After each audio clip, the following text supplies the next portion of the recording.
So, well, hello there, it's Hara99 here, and today I'm just going to lead you through a basic glow guide that I have just made for you. This isn't the guide that will teach you any professional style.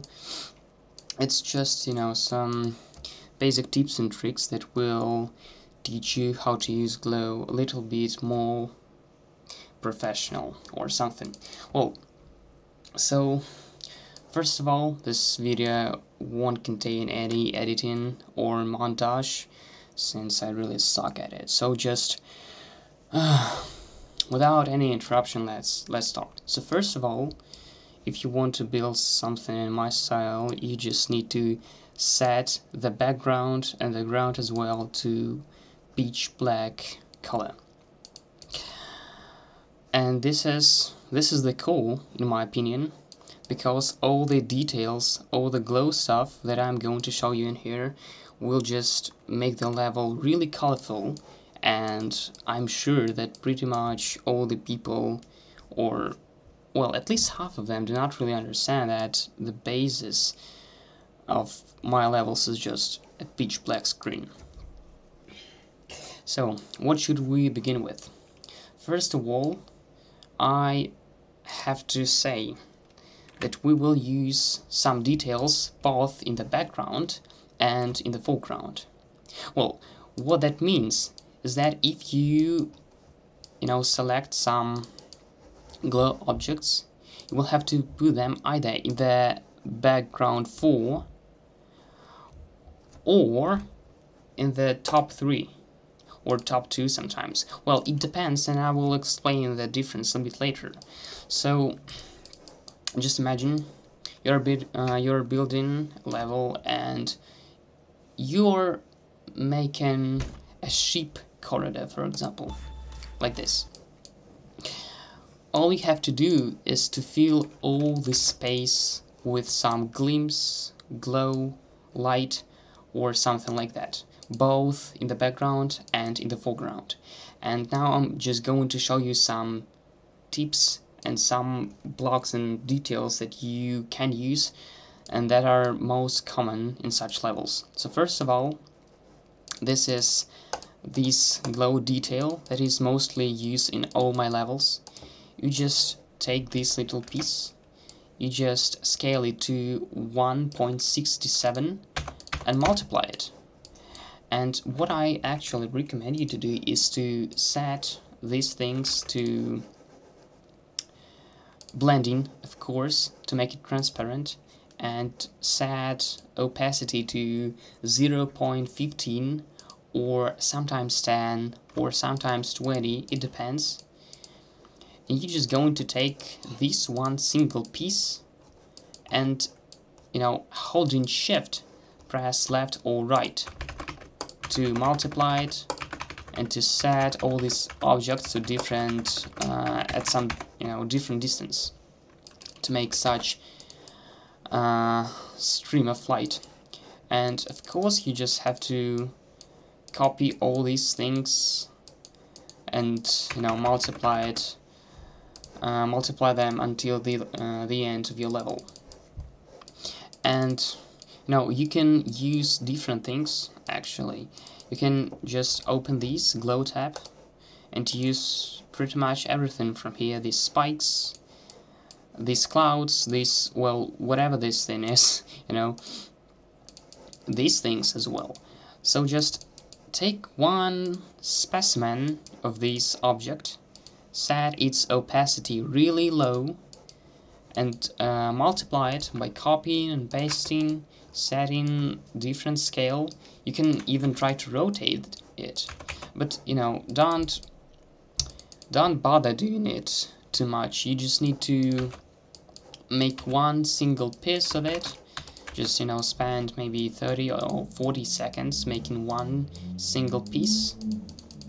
After that, just copy it and paste, copy and paste. And well, many people really complain about the fact that some levels and their decoration are just copied and pasted, but I don't really think that you need to set every single object manually. That's just stupid. Just make one single piece, one single specimen, and then multiply it. So, as I said, you can use everything from this step. You can also use pretty much all the slopes from the slope tab. Well, actually, not all of them. I really recommend you the slopes that are white. Means these and these ones. Maybe also these ones. I think they're really good. So the next thing is the thing that Semifine was talking about in one of his guides.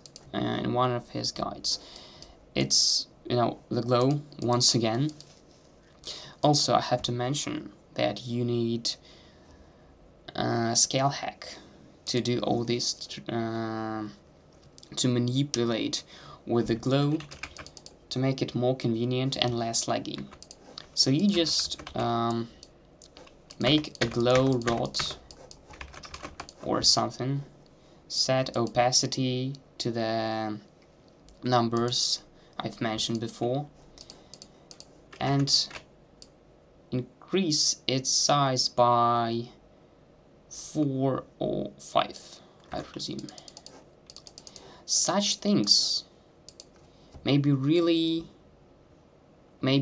barely visible and noticeable, and I really recommend you to set it to the top 3. But actually it matters. All these things in combination make this black screen really bright, vivid, and colorful. So such glow rods also need to be multiplied and set just all across your level. So this was pretty much everything I wanted to say about the glow in the background and in the foreground. Just also I will mention one important detail about blending and non-blending colors at the end of the video. So the next detail is this thing. Glow lines, once again, don't really know how to call them, but they are in here, in this chain tab. This object. Once again, you take maybe 0.30 or 40 opacity and you increase its size up to 6 or 7. Actually, I don't recommend you setting it more than 7, because at such sizes objects really tend to disappear just right in the screen when you're at a certain distance from these objects. So you once again you copy and paste these objects, you place them all over one another more and more. Just don't do that too many times, because sometimes when you just get fond of it, 6 block length of these objects may contain up to 100 or 200 objects, which makes the level extremely laggy, which is kind of bad, you have to understand. You can rotate these objects, you can place them at a different angle, you can make it behind the gameplay, above the gameplay, and once again I remind you that I highly recommend you placing all these objects both in the background behind the gameplay and in the foreground for the gameplay. Also, I think that of late many people have started forgetting about these objects. I mean, they use this saw blade tab simply to take some saw blades, and well, these objects are used mostly for the orbs, but I don't really agree with it. So I really like setting the custom degree to 20 or 30 or 40 or 50, and I really like setting its opacity to 50 so that these objects can be visible from the gameplay, but they're not too bright, so that they do not irritate your eye. Also, this tip is kinda old. I mean, I think it's been used since older versions of the game, maybe 1.9. No, wait, it's okay. It's a really old, and I would even say Christian trick that was used since 1.0 maybe. But, well, you probably have already understood what I'm talking about. You're just placing some spikes.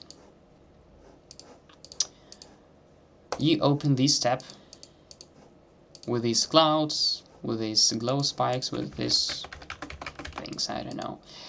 You set its opacity to... well, I recommend you setting it from 40 to 50, okay, maybe 30 sometimes. Just place it, and you place the very same thing, just a little bit below. So hold shift and press the S button 1, 2, maybe 3 times. Here it is.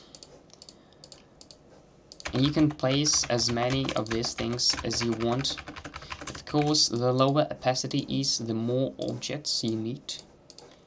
It's a pretty old thing, to be honest, but I still think that it works pretty well in such glow levels. Also, if you want to make an effect as if there is a hole somewhere and a stream of light is going right from that hole, this effect is also made really fast and really simple.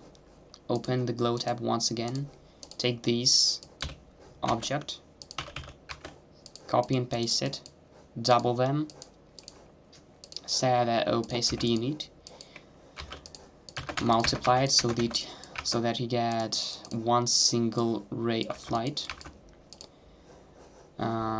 Turn the free move and rotate on,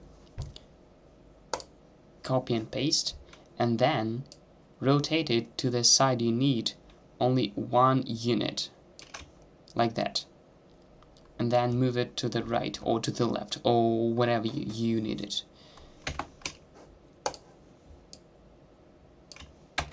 And you have to repeat this procedure until you get the ray of the size you need. So if you need a really wide ray, well, you need to repeat this thing maybe 20 times, maybe 30 times.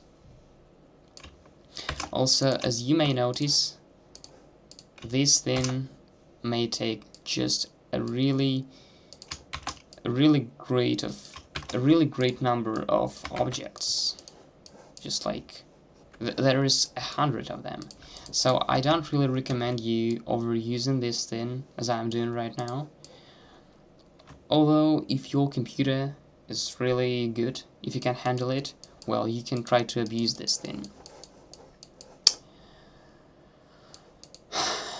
If you need to discern, if you need to underline or remark one single object, such as saw blade or an orb, for example, or a portal or something like that, you open this glow tab, you take this glow ball or something, and you set it behind an object you need to remark, like this, and above, so that it's both in behind and in front of the object. You can also put these glow things at the different parts of the object, so that it is more visible.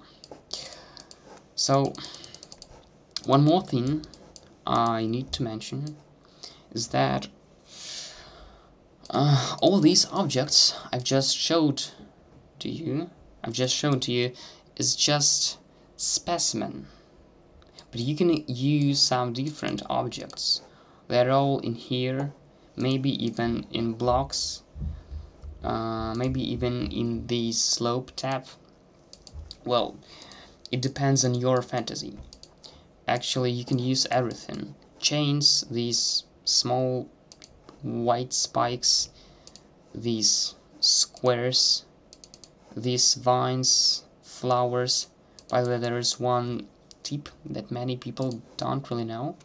You can use the petal color to, well, whatever you need, and make the leaves absolutely invisible, and you will